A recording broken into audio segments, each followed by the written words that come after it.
Good morning, everybody. Thank you for joining us for our webinar today about the Pennsylvania historical markers. We are a few minutes before our start time of 12 noon today, so please just hang out and we will begin shortly in a few minutes.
Hi, everybody who has joined us so far today for our webinar on the Pennsylvania Historical Marker Program. We are still, a few guests are still popping in, so we will begin in just a minute or two. Thanks.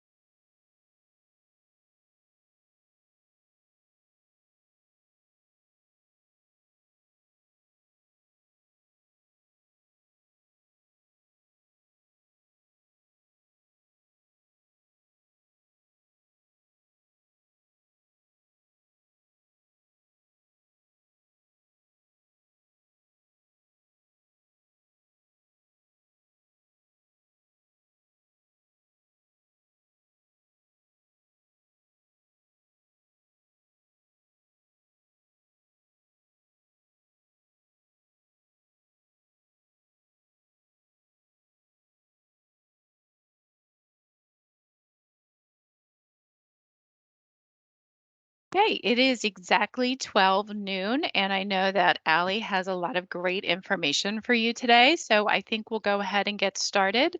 My name is Shelby Splain. I'm the Education and Special Initiatives Coordinator for the Pennsylvania State Historic Preservation Office. We are really happy and excited that you could join us today for this webinar. I'm just going to cover a few quick housekeeping items before I hand it over to Allie. You should note this webinar is being recorded. The recording will be made available to you to watch on PHMC's YouTube channel Probably next week sometime, you'll get an email from me that has a link to that webinar as well as some follow-up materials from the webinar today. So it is being recorded as well. That includes your chat. So anything that you type into the chat feature will also be captured as part of the recording. We will also, throughout the webinar, have set aside time for questions. You'll see some slides come up that say Q&A or questions. And so as they come to you, please enter them into the chat feature of the webinar. If you look in the upper right corner of your screen, you'll see something that looks like a cartoon bubble, a circle with a few lines in it. If you click that, that will open the chat for you. Please enter all of your questions there, and we will get to them as they come in through the question breaks. If you think of something later or we didn't get to your question today in the webinar, you can always contact Allie directly, and she's more than happy to answer your question. I will also make the webinar slides available to you in the follow-up email that I send with the link to the recording. So I think all that said, I've included the high points. I'll hand it over to you, Allie. Thanks, Shelby. Hi, I'm Allie Davis. I am the new Historic Markers Program Coordinator. I'm very pleased to be able to talk to you today about how to submit a successful nomination and using PA Share. So today, the 3 points that we're going to hit are the requirements that you need in order to have a complete application, how to submit that application using PA Share, and then also we'll go through some tips and tricks and common pitfalls that people experience throughout the application process. Just to give a little bit of an understanding, so the Markers program falls under the State Historic Preservation Office, or SHPO. The SHPO is the official historic preservation agency for the Commonwealth. We are a bureau within the Pennsylvania Historical and Museum Commission, or PHMC. We also administer federal historic preservation programs as well as state programs that are authorized by our state history code from 1988. A little bit of history. Pennsylvania Historical and Museum Commission administers a program of historical markers in order to capture the memory of people, places, events, and innovations that have affected the lives of Pennsylvanians over the centuries. The program was established in 1913 and administered by then the Pennsylvania Historical Commission. These first markers were typically bronze plaques and erected on boulders or stone monuments. The first bronze plaque was erected in 1914, and approximately 140 to 150 have been erected up through the 1930s. The Pennsylvania Historical and Museum Commission, as it is known today, was formed from the Pennsylvania Historical Commission, the State Archives, and the State Museum in 1945. PHMC dedicated its first roadside marker in September 1946 for the Hanover Resolves near Harrisburg. These new markers are painted cast aluminum. They're installed on posts and placed along streets and highways. So some quick basics of the application process. Any individual, private organization, local county governments, and public agencies can nominate any person, place, event, or innovation that is of statewide and or national historical significance. Due to the rollout of PA Share, we had to move our annual deadline, and it is now June 1st. Although staff can review and provide feedback on nominations up until that date, the marker review panel and then our historical commission will not look at them until after that June 1st deadline. So no decisions are made before then. We have made, for anybody who has submitted nominations in the past, we have a couple new big changes. Already mentioned was the deadline that was moved to June 1st. PHMC used to require 12 complete copies of the application to be mailed into the office. But now all nominations are submitted through PA Share. We're no longer accepting paper copies. This does mean you only have to provide one copy, so that's a little easier. Um, However, if anybody needs assistance or is having difficulties with their electronic submissions, PHMC staff are more than happy to do that and help you out. Also new this year, PHMC is committed to assuming the costs to manufacture and deliver all new markers approved this year, beginning in this 2022 cycle. However, sponsors and nominators are still responsible for the costs associated with the installation and the dedication ceremonies. There are 11 criteria for approval, and I believe Shelby has put some links in the chat for people. You'll be able to see those 11 criteria. You really, really encourage you to familiarize yourself with them. Well, I also, when you get your copy of the slides, there's a live link at the bottom of this slide that you can go to see those criteria. What we want is a nomination that is clear, that is organized, and is supported by at least 3 to 5 verified sources, so academic sources.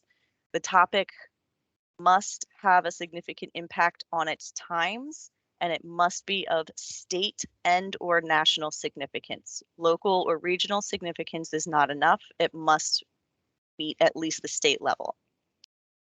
There must also be a substantial connection to Pennsylvania, and the nomination is less likely to be approved for a living person, except for governors, Pennsylvania governors, and US presidents. Also unlikely to be approved are subjects that already have a monument or marker for them, or for places of worship or cemeteries and burial places. Here we have a little quick overview of the expected timeline. So it's not really a quick process to go through getting a marker. Up until April 30th, we'll accept drafts of nominations that we can give you feedback on. After April 30th, we will not be reviewing to give feedback. There simply won't be enough time for us to get through it, give you the feedback, and for you to make the changes. Again, June 1st is the deadline. PHMC staff will review applications after that and prepare them for the review panel. The review panel will review all the applications in their August meeting, where they will then make recommendations for the Historical Commission. The Historical Commission will then approve or deny nominations during their September meeting. This means that notifications are expected to be sent out to applicants in late September or October. After that, PHMC staff will work with the applicants to prepare the text of the marker, offer you some guidance on preparing a dedication ceremony, and then also ordering the markers. Usually markers won't be installed during until the spring, because during the winter the ground is frozen, making it impossible to install them. So just so you are aware, probably any markers that you nominate that are approved will not be installed until next spring. After approval, PHMC will cover the costs for the fabrication. And again, the nominator, the sponsor is responsible for coordinating the installation and dedication ceremony and any costs that are associated with that. After the dedication, PHMC assumes ownership of the markers and oversees the long-term maintenance of all state markers. So we have a couple fun images there of markers in the process of being cleaned up and put back. It is expected that markers are dedicated within a year of their approval It's important to be in communication with me about this dedication planning.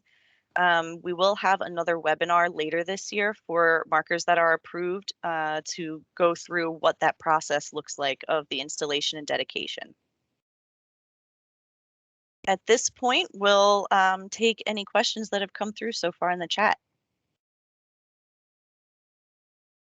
We actually have not had any questions come in through the chat yet, Allie. So I guess we can continue going through the next set of slides. I will remind everybody, I'll take this time to remind everybody who's just joined that we are taking questions through the chat.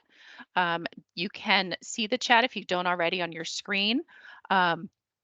By clicking on the conversation bubble that you'll see in the upper right corner. We are not allowing any verbal questions, so please send those through the chat. We did actually have one come in now. Oh, here we go. Now they're starting to come in. Let's see. Can you provide a range of estimated costs for installation and dedication? That really will vary between municipalities. The only one that I know for sure is for Philadelphia. The costs to install that is $500, and we know that because the Streets Department of Philadelphia has requested that all state markers be installed by them.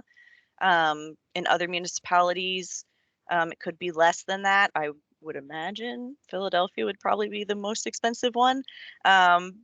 But that really will be something that you have to communicate with your municipality to find out the right department to install the marker and what the cost would be for that. Dedication ceremonies, it's really however much you want to put into it. It could be something as little as just having the celebration right there on the street with everybody. Or you could go big and have food and a big celebration. So it's whatever you want to put into it. All right, thank you, Allie. And next, so a kind of a follow-up on that question. Does the installation, is that done in coordination with the manufacturing company? No, our manufacturing company does not install them. So that must be done. Usually it's whoever manages the streets department in your municipality. All right, we have another question. What constitutes a verified source? Good question. So those would be primary or secondary sources, as in you could have newspapers from the time. Those are good, but should not be relied upon. We do want to look for maybe biographies um, or other historical books about them, academic sources, academic journals, those kinds of things. Okay, a question in a similar vein. Your letters of recommendation for an approved marker, what are you looking for with those? We would like those to be from somebody who has expertise in your subject matter. Um, Having political support letters from your local politicians doesn't carry as much weight as that expertise in the field. All right. Is there a limited amount of space and wording to provide the information and facts? We do have that, and I will cover that when we get to how to upload into PA Share because that will show what the text limitations are. Okay. Um, uh, Another question, would there need to be borough approval for the marker? Very likely. So that would be whatever your local bureau is. We do have permission forms for if it's a private property, even though streets and sidewalks are owned by your municipality. Because it's going in front of private property, we have a permission form just so there are no um, conflicts that arise from installing it. But otherwise, it would be working with your bureau or municipality on the installation. All right. Another question about a ceremony. Are dedication ceremonies required, or could the marker be installed without any ceremony? No requirement for ceremonies, whatever you would like to do. All They're right. usually nice because then the public can see and celebrate the history, but of course not necessary. Okay. We have a question. You mentioned that cemeteries may not be able to get a marker. Why is that? Um, they usually have to have some kind of statewide significance. We have had cemeteries and burial places approved for markers. The one that I'm thinking of most recently was the Bethel Burial Ground in Philadelphia. They were able to demonstrate that it was one of the first cemeteries owned by an African American Methodist Episcopal Church, and one of the earliest that was controlled um, by the African American community for the African American community. So that made high enough significance. Um, and I'll go into a little bit more details about what exactly we're expecting in statewide significance later on. All right. Recently, local papers here in Northeast Pennsylvania have run stories about the markers being stolen. What happens if that occurs? Well, we rely on the public to alert us when markers are stolen. We do have cyclical maintenance that occurs, but until we get to your county to do that maintenance, we may not know when a marker is missing. And in that case, the public can alert us, and we will work with our contractor to reinstall a new one, and PHMC will cover the costs for replacing the marker. All right. And I'm going to ask Allie the last question, I think, for now, so that we can make sure that we get to all of the content that Allie would like to share with you today. Please remember that you can reach out to her directly with any questions or have uh, talk about things that are more specific to your case. The last question is, under what circumstances are churches eligible for markers? The church is an AME church. Um, for that, and I might ask Scott to jump in here if he knows any additional information after I've answered. Um, it's hard to demonstrate. It's difficult to demonstrate if something has been the oldest. It's not necessarily a marker wouldn't necessarily be the appropriate way to show that. It really needs to show that there was some very significant impact made to the state or throughout the country. For instance, if it made some kind of an impact within the AME nationwide community or statewide community. Yeah, and Ali, I'll just, excuse me, I'll just add to that regarding cemeteries and churches.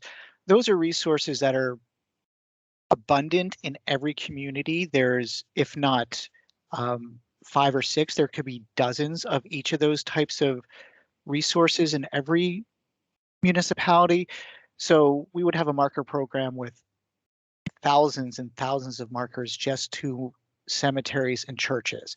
So it is really important that you identify some aspect of that church or cemetery's history that has statewide or national significance, be it involved in a movement or other some sort of social initiative that was motivated by the church congregation.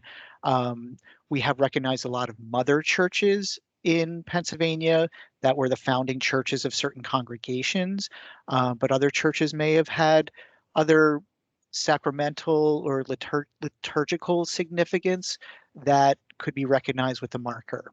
Or there may be some sort of design element, architectural or planning significance about that resource that you want to highlight. So those are the types of things that we're we're looking for with both churches and burial grounds. Thanks, Scott. All right, Allie, why don't you go ahead and do the next set of slides, and then we'll come back to more questions at the next break. Sounds great. So to begin with, we'll take a look at how to access PA Share.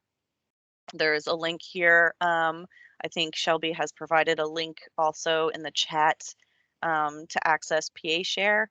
It is a dedicated website for PHMC. There are 2 sign-in options. There's the anonymous guest users.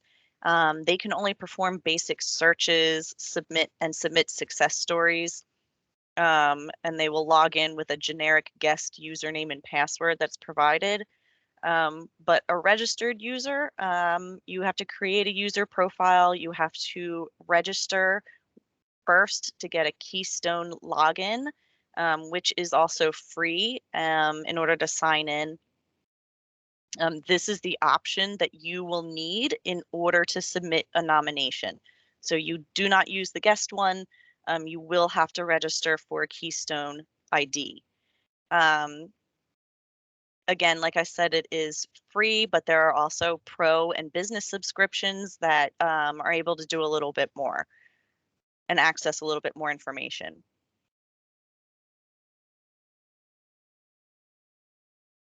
The most frequent questions we get at the PA Share help desk are about signing into PA Share for the first time. Even if you try, you really need that Keystone ID.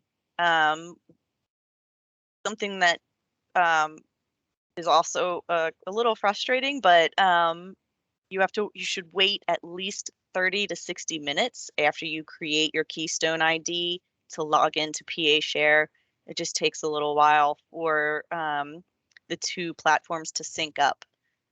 The Keystone Login is an online user authentication system, which just means that it's a secure way for people to do business with state agencies because it prevents unauthorized access and it protects personal information. So the Commonwealth introduced this universal Keystone Login in December 2019, and it's directing all agencies, all state agencies, to use this system. You can, again, find the login by clicking for register for an account from the PA Share homepage, or you can do it through a website that we have on the screen here, the Keystone Login. And you'll need to pick a username, add your email address, which is crucial. It's not required, I think, for Keystone Login, but we need it for PA Share. Another thing to make sure is that you do not use your email as your username because no symbols are allowed. And this is another thing we find people have a lot of trouble logging into PA Share because they've used their email address as their username. If you do have any questions or issues with getting a Keystone login or signing up for PA Share, you should contact their help desk, pashare@pa.gov. I could try to help you, but I may not be able to. After you sign up for your Keystone login, which would be this, well, let me get my laser pointer. This bottom button here is how you would register for account if you're going through the PA Share. Highlighted up here at the top is also a link to how to create a tutorial PDF on how to create your login. I believe Shelby's also providing a link to that tutorial. But after you've waited your 30 to 60 minutes, you'll be able to click the sign in button. And when you do, you will get a pop-up window with a disclaimer about PA Share. In order to move forward with logging in, you'll have to accept, and you'll see another pop-up with options to sign in on the Enterprise or ArcGIS. You want to use the Enterprise login, and you will select Commonwealth of Pennsylvania Citizen Login.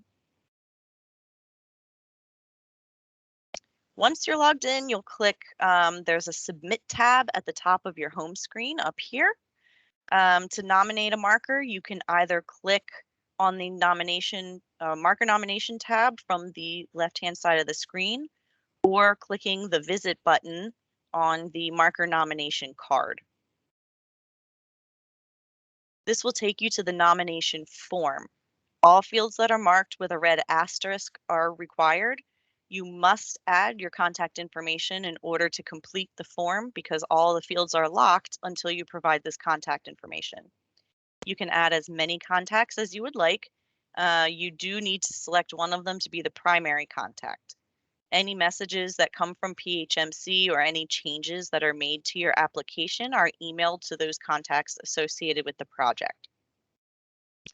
In the bottom right of the screen are 3 buttons. You'll be able to save your progress and keep working, which I highly recommend that as you go along, you save. There is an option here where you can save it and come back later, and it will save your project as a draft, and you can come back to it at another time. And when you've completed the application, there is the Submit to SHPO button. I also want to call your attention to the right-hand side of the screen. There's some useful tips and just helpful information as you go along through the application. A really important tip, I highly, highly recommend that you write your responses in a Word doc and then copy and paste them into PA Share rather than trying to write your whole response nomination within the boxes. That way you're less likely to run into any issues or accidentally lose what you've been working on if you have computer problems. That way you have a copy in Word that you can come back to and just re-copy paste if something happens in PA Share. There is also a link to a tutorial that you can download and follow as you complete your nomination. You'll also be able to see, it's very tiny on my screen, so I'm not sure that I can see it. But there are character limits in the boxes. So you'll be restricted to whatever the limitations of the box are. But the first step after you add your contact information is to provide the title of the marker and a draft of what you would like the text to say, and then selecting whether you would like a city or roadside marker. The city marker is smaller in size, better suited to urban areas or towns, and the roadside marker is larger and it's more suited for wide open spaces. Your historical significance is probably going to be the longest portion of your application. We expect it to be about 2 to 3 pages. It can be longer. If it's shorter than that, it really needs to make the point that there is some statewide national significance. It's important to Pennsylvania. But 2 to 3 pages is generally a good average. And then you also will need to attach 3 to 5 sources. And with my laser pointer, we highly recommend that you submit PDFs and you try to combine your documents as much as possible. However, if you click on the Add an Attachment button, another pop-up will show up and you'll be able to select where you would like to add this attachment from, if it's saved on your computer or if it's a URL. There is also, you'll have to give it a name and select the type from the drop-down list. Most likely you'll want to select bibliography or document, and then provide a description in here of what you're looking for. So those attachments will be your supporting documentation, your verified sources, that will be, and your bibliography. So we would like to see a bibliography separate from copies of your sources. And I'll get a little more into that in a little bit. You'll select and attach your document wherever you have it saved. You'll click the upload button and it will attach to the document. So, and you can add, I don't think there's a limit to how many you can add, but again, if you can combine those into single PDFs as much as possible, it will just be a little easier for everybody to be able to follow them. The next part is adding the address of your proposed marker location and selecting it on the map. If you do not have an exact address, like it's along a highway, then we also require you to provide a description. So in the address, you can just simply state, PA 663 on Quakertown Road or something like that. And then in the description, be a little bit more specific, like 300 feet from the intersection of 23rd and Main, something like that. This actually replaces the need to have when you select it on the map, it replaces the need to have to figure out your GPS location. Or coordinates. So that's a little easier. In order to then select it on the map, you'll type the address into the search bar here, the closest address. And then it'll come up with some options for you. You can select whatever is closest to where your marker is. It'll zoom into that location. It'll place a green dot to where you would like that to be. If you want to change it, we have instructions in the tutorial, but it's a matter of selecting the marker and just placing it in a different spot. So if you wanted to move it here instead of here, for instance.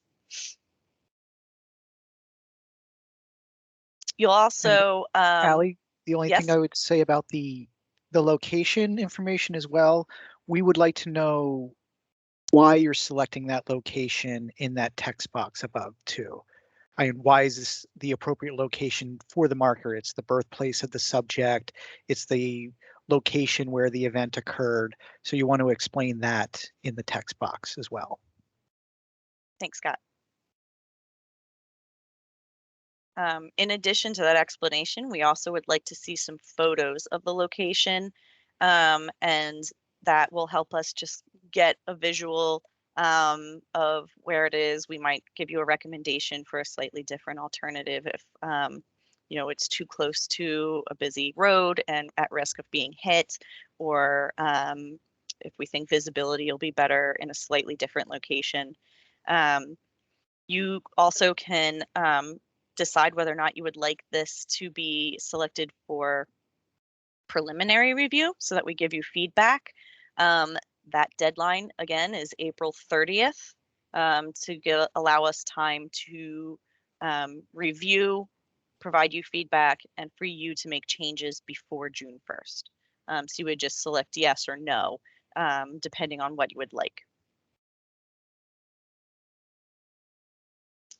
I missed one step. When you're ready to submit, again, you click Submit to SHPO. If you're missing any information that's required, it won't let you submit. It'll pop you back and highlight in red whatever information you're missing. If you saved a draft of your application that you want to come back to later, you will log back into PA Share, and from your home screen, there's on the left-hand side an option to select My Submissions. And when that pops up, there's a little Go To button here on the side that you would select to take you back to your application, and it'll look the same as what you had before. You'll also be able to see if you did complete your submission, it'll be here in the submitted folder. If we have accepted the application, not approved the application, but if we have accepted the application for review, it'll move under the processed tab. If you would like to see your application after you've submitted it, again, there's a Go To button that you would click on.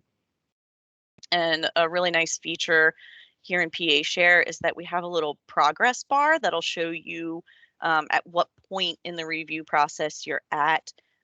So it'll show under review. After we've reviewed it and the commission has made their vote, it'll move to finding, in which case we'll provide your letter of acceptance or denial. Then we will move to the dedication planning. And once you have had your dedication ceremony or the marker has been installed, we will close out the project and it will then become a marker within PA Share. So you'll be able to search for your marker after that. And we will now pause to take any questions. Right, Allie, we had a few questions that have come in through the break that I'm just going to go through, even though Scott addressed them in case someone doesn't have access to the chat. Is it possible to see examples of successful nominations for approved markers? Absolutely. We're very happy to provide you any nominations. We'll probably make recommendations of what ones you can reference that are similar to what you're trying to find. That way it can be the most helpful. But yeah, absolutely, we can provide those. All right, so if you would like to see examples, reach out to Allie and let her know what you're looking for, and she can make sure that you get the information you're looking for. Let's see. We did have a question clarifying about marker costs. Um, so just to repeat and clarify, PHMC is assuming all fabrication and shipping costs for the marker and the post. The local sponsors are responsible for the costs and permissions required for installation. There may be some local approvals that you need to secure to install the marker, and each municipality is going to be a little bit different in that regard. Next question. In the historical significance section, are you looking for in-text citations that align with our bibliography? I don't believe so. I have not noticed that in recent nominations. It's helpful if you do provide footnotes or in-text citations, but because you're copying and pasting this into PA Share, it's kind of difficult to do that, and it'll take up space, precious characters. It might be helpful then if you number your bibliography and you can simply put like the number in parentheses at the end of a sentence if you would like to reference the exact bibliography or source. A similar kind of related question. Can a URL or website be suitable for a reference? How are books to be referenced? Is the APA style okay, or do you prefer something different? We do need the bare minimum. I don't think we have, correct me if I'm wrong, Scott, I don't think we have a preference for what style the bibliography comes in. But we will need at least author, publisher, title, and year of publication. All right. Yeah, that's correct. We don't specify any type of style guide for bibliography. And for URLs, URLs can be a suitable reference, but make sure the URL is an active and functioning URL. For the URL attachment I've seen already in PA Share, if someone tries to put two URLs in a single upload, it doesn't work. You have to do each one individually as an individual URL. And the URLs can be helpful, but you don't want to depend if the reviewer has to dig in and find the information on the URL, it may not be as helpful. You'll want to provide an excerpt potentially of that web page as an attachment, as a backup to ensure that they're reading the information that you want them to read about that subject. Okay, next question. Because PHMC is assuming the cost of the markers, does that mean that there will be a limit on the number that you are approving this year? No. Okay. And can you review again who reviews and approves the markers? Oh, sure. So it kind of goes in 3 steps. The PHMC staff do not have a vote, but we do review the applications to make sure that they're complete. And we will then compile them together and provide them to the marker review panel. They will make recommendations to the historical commission, and then the historical commission will review each application along with the panel's recommendations, and they will then vote. And Okay. Allie, do you want to describe the composition of the marker panel? Oh yes, the marker panel. We have 5 individuals reviewing it, and we do try to make sure that those individuals represent each region of Pennsylvania, so that there's no, bias for one particular region over another. Okay. Um, for photos, can we include historic photos, or are you only looking at current photos that relate to the proposed location of the marker? Oh, please provide photos. Historical photos are absolutely wonderful. You can include those in the supporting documents. All right. How much documentation is required for a historical landmark which is universally recognized, i.e., for example, historic Old St. George's UMC, America's first and world's oldest Methodist church? Um, Let me make sure that I understand the question. I think what the question is saying is what would be a verified or acceptable source to prove that they are the oldest? I believe so. And maybe this is a good one to take offline if Yes. Peter, maybe you can reach out to Allie directly and you can talk about what you're looking for and thinking about with regard to Historic Old St. George's UMC. Yeah, definitely. I can talk with you separately about that. Okay. We have another question about photos. Are photos considered part of the documents or is that separate? And is there a limit on the number of photographs that can be submitted? Um, Historical photos or scanned images of your sources or newspaper clippings can be included in the documentation, supporting documentation part under the historical significance. There is no limit, but try not to be excessive um, because we want to make sure that you're concise in the information that you're providing because we all want to get through all the applications within a timely fashion. All right. And there is no size, there is no limit to the number of attachments that you can provide, but there is a size limit regarding the Oh megabyte yeah. size of an attachment. It is pretty large. I think it's 70 megabytes, which is a pretty large document, but as much as you can compress the overall size of your document, that helps with the uploading and the downloading and viewing of those documents. And for photos, certain photo extensions, certain file extensions must be uploaded as a photograph. If it's a JPEG or that type of document extension, it won't be accepted under the other attachment upload. So that's the main difference between photo and document attachments. Though if you're savvy enough and you can um, change the JPEG into PDFs and combine your images into a single PDF, um, making sure again that it's less than that 70 megabytes. That'll also help reduce how many attachments you have. We do have another question that is in line with that one.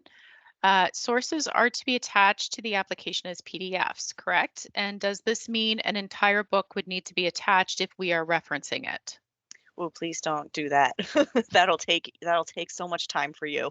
Um, you'll want to include photocopied excerpts that focus in on the most relevant part of what you would like the commission or the review panel to see. Um, so, you may just want to include a chapter if you're referencing a whole book. Um, maybe about the most important piece that you want recognized on the marker. Another question with some clarification about costs. PHMC pays for the production of the marker. Are there any other costs due to PHMC for the marker? And does PHMC cover the travel costs for its representatives to the dedication ceremony? I don't know if we pay our representatives. Um, I can answer that. Yes. I mean, for typically at a dedication event, you will invite speakers of local interest, people who have been affiliated with the nomination, and they're individuals that you would directly invite and cover potentially their costs if it's a subject matter expert that you want to serve as a speaker. PHMC will, to the best of its ability, have a representative at every dedication. It could be a commissioner, it could be a marker review panel member, it could be a staff person. And yes, PHMC will cover the cost for that individual to attend the event. Thank you, Scott. I'm going to just read one more question that has to do about marker location, and then we should move on since we are getting close to time here. Um, that last question is for societies and orders, is it appropriate to have a marker at the current location which is owned by the society/order? yeah, that sounds like an appropriate location to me, unless Scott has strong feelings otherwise. No, the current location is typically the appropriate location. There may be some instances where we were discussing with a church who has had 5 subsequent locations since their original founding location, and trying to select one of those 5 is a challenge. So that would be a discussion point to have directly with staff. All right, great. And we did have a request for Allie's email address to get in touch with her, so I typed that into the chat. It is alliedavis@pa.gov, and you'll see a slide at the end of the presentation today with her contact information to follow up with additional questions and any other information that you'd like to have. So Allie, why don't we move on to the next set? Great. So just to cover some common pitfalls that we see in applications, inadequate documentation. Again, really stressing provide photocopies of those excerpts. News articles are good documentation, especially if they're contemporary to the marker, but again, should not be solely relied upon. You'll want journal articles, you'll want histories, you'll want biographies. Those are all great sources. And again, letters of support from historians with expertise in the subject matter. Every year, we also receive nominations for subjects that have historical significance, but not statewide or national level. So again, really consider how far your subject's potential impact reaches. If it's, make sure it's beyond that local or regional level and reaches that statewide. Many nominations are submitted for individuals who were born in Pennsylvania but moved elsewhere in their childhood, or maybe they've made only a single achievement within the state of Pennsylvania, and this can kind of be a gray area. The nomination really needs to make the case that the individual got their start in Pennsylvania, or that they were shaped here, and that their time here had an impact on their life, career, or achievement. If the achievement is just one single thing that happened in PA, it may be better that that achievement is the recognition and the individual is mentioned in the marker text rather than the individual be the subject of the marker. Also be sure to search our database, either on PA Share or also searchable on our website, and you can see if there's already a marker dedicated to your subtopic, because a nomination will be less likely to be approved if it is too similar to another marker we already have. Other issues that people have regarding their subjects, of course, all people who have served in our military deserve respect and recognition. But just like Scott mentioned with churches and cemeteries, there are many, many individuals who have served in our military, and our state marker program may not be the appropriate method to recognize them. Um, Even if they were perhaps the first to be killed or the longest serving at a post, generally they will not be approved. So those that do have markers are generally military leaders whose strategies or military techniques made a significant impact on a particular battle or war.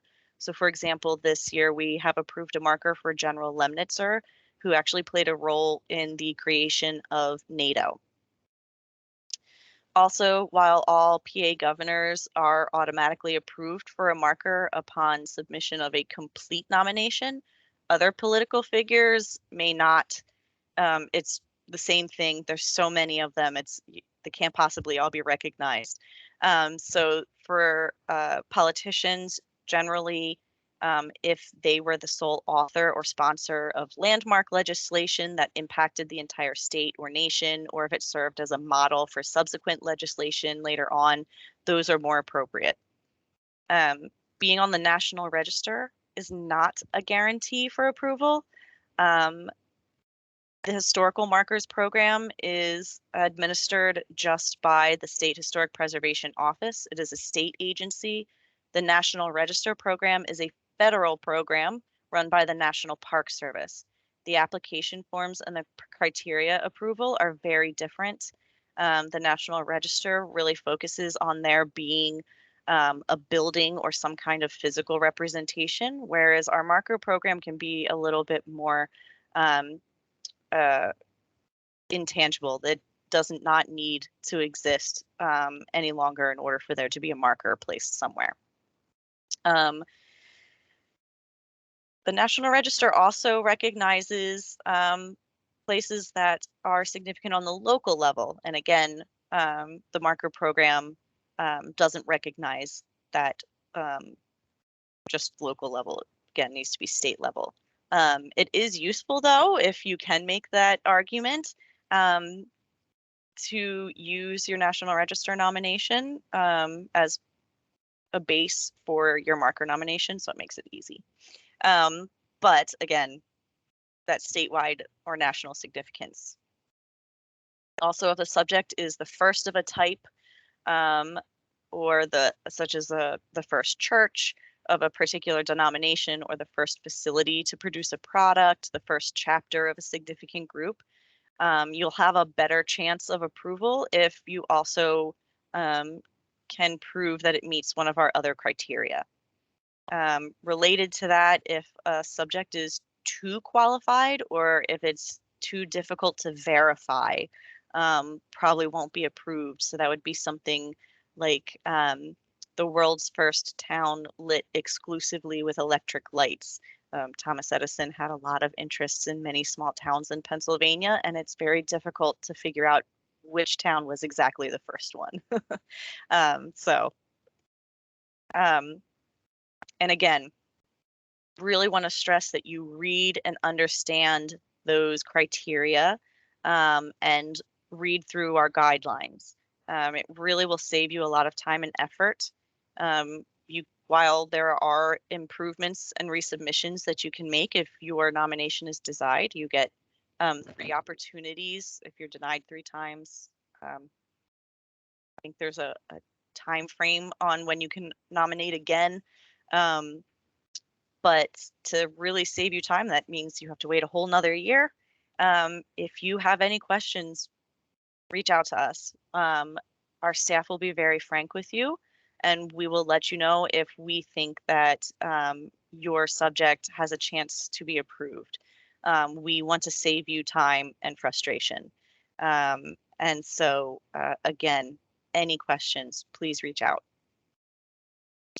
It also could be helpful if you prepare your draft nomination and send it along for review. Again, those can be up until April 30th. Send them along.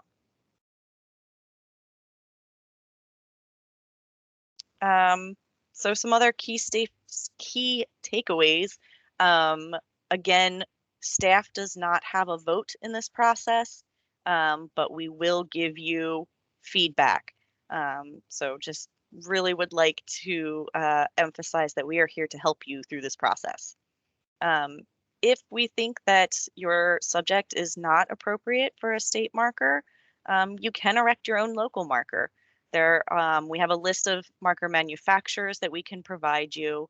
Um, the only prohibition would be that any local markers do not use the same color scheme, use something that is not the dark blue and gold lettering, and do not use the state seal. That just avoid trademark issues. Um, it's also recommended that you include the name of the individual or organization responsible for erecting the marker. We get a lot of questions every year about markers that have gone missing or that are damaged, and people will call us thinking that we will PHMC manages those markers when it's really somebody else. So that way it just helps people who are trying to help out find the right people to go to. And again, if you have, we do have more information on our website, pahistoricalmarkers.com. It has a history of our marker program. We have a calendar of upcoming marker dedications. Marker guidelines are there. We have a searchable database of our markers. There are many additional resources, and we do keep a running list of all the markers that have been approved over the years. And we will now take more questions. All right, Allie, we have just a few that have come in. Um, are there PHMC approved or preferred marker installers? If approved, can we, the sponsors, install the marker? The only place that has a preference, so PHMC does not have a preference. It's whatever your local municipality would prefer that you use. So talking to your streets department, whoever runs and manages work on those public ways. The only exception to that is the city of Philadelphia.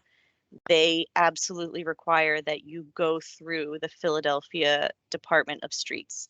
That's the only one that makes any kind of specification.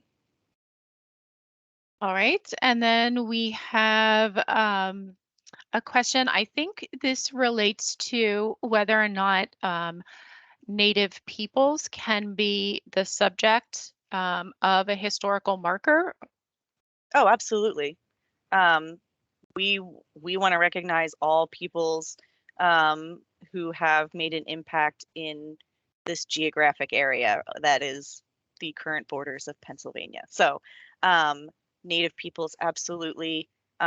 We do encourage you, if you are going to nominate a subject related to Native Americans, that you work with tribes associated with that subject in order to make sure you have the most accurate and sensitive information.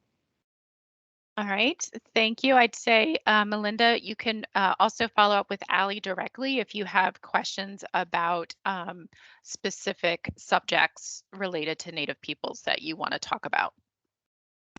Let's see. How many markers do you approve per year, and what percentage is that of the number of applications you receive? I'm not sure that we have any information on the percentages, but um, we don't have a limit on how many are approved every year. I think within the last, since 2017, I think we've approved 104. Um, and I think 2020 was the year that the most was approved. And I can't remember that figure off the top of my head, but I think that was the year we approved the most. All right, we have a question. Do you have a database of markers subjects that have not been approved so that we can check whether or not a subject has a chance? And also, is there access to the supporting documentation for the approved signs or just the final text? We do not have a database of uh, denied applications. Um, a lot of times those applications are resubmitted and then accepted. So it might be difficult for us to compile that information. But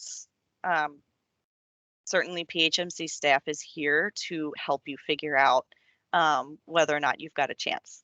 So just ask away.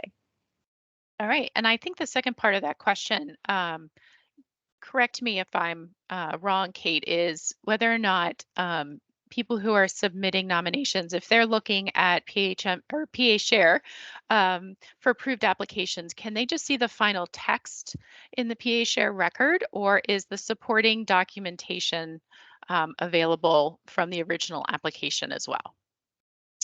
I believe a basic user can see the supporting documentation. Scott, do you know if The a the basic user can? legacy the the legacy nominations for markers predating 2021, then those nominations are not scanned and uploaded to PA Share. Moving forward, all nomination materials will be attached to the marker record and will be visible to any general user in PA Share.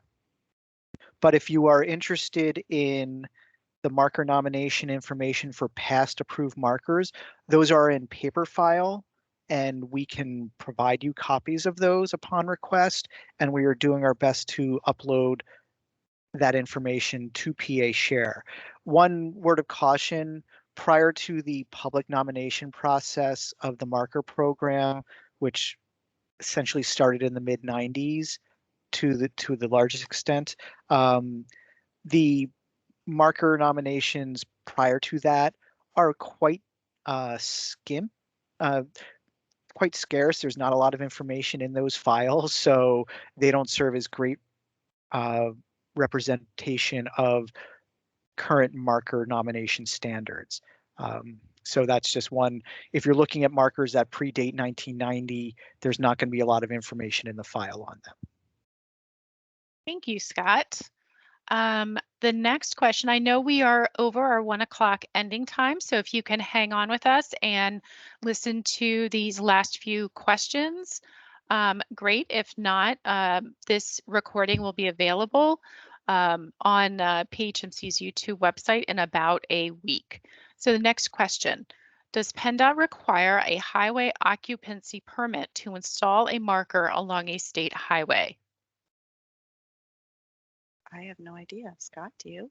Generally, it is, if it is along a state highway, it is best to coordinate with PennDOT to verify if there's any approval requirement for the selected location. Most of our locations, if they are on PennDOT highways, are usually within more, I don't want to say urban, but borough settings of state highways entering into boroughs, and there's less limitations on those. But I would recommend that you check with PennDOT and or your streets department to determine who has any authority on the installation of signage within that corridor. These are street signage, and there are issues with visibility. There's issues with their location along roads. So you do want to keep that in mind when it's being installed, especially in urban areas or boroughs. You want to make sure that the sign is set off enough from the street so it's not being hit by UPS vehicles or other delivery vehicles, which has become a more common occurrence. So keep that in mind as well. All right, thank you for that one. Next question. If submitting a draft and asking for suggestions, what would the communication be? So would that happen via email or does that happen through PA Share? I think we're going to be trying to do that through PA Share. This is the first time that we're using PA Share exclusively, so might be a learning process, but we're going to be trying to keep communication that way, and all that communication will come to your email, which is why we require your contact information to be added at the beginning of the application. Okay. And it looks like we have one more question. Do you update old markers that may have wrong information on them, such as dates or wording that may be offensive? We absolutely, if there is inaccurate information, if we have a new process in place for that, to review markers. Um, and I think Scott has shared that policy in the links. So there is a process for doing that. Yes. Okay. Yeah, I added a link to our blog, which about 2 years ago we posted a blog discussing this process and the new policy that Ali referenced. So you can review that process there. It's a multi-step process that we're starting to implement. And as you're at the blog, if you want to register for our blog, that's another really good way to stay in touch with our office and understand the programs we're managing so you can receive blog posts and our newsletter on a regular basis. What a beautiful segue, Scott. Thank you. It is. So just a couple of links on the screen. Obviously, you can't click them through your screen, but you will have them in the follow-up email that we send. As Scott mentioned, a great way to stay in touch is to sign up for one of our newsletters where we advertise things like the webinar today. We also do that through our blog as well as provide updated information and news you can use. And then my contact information is here. Again, we will be providing these slides and a link to our recording in a follow-up email. So once you have these slides, you have an entire slide dedicated just to my contact information, and you can do with that as you wish. I will remind everybody as well that it'll be about a week until the recording is available on PHMC's YouTube channel. So the email that you use to register for the webinar today is the one that I will use to get in touch with you to send all of this follow-up information and that YouTube link. So I think that takes us to the end of today. As we've said, please get in touch with us if you have any other questions, and we're looking forward to all of your marker nominations this year. Have a great day. Thank you, everyone.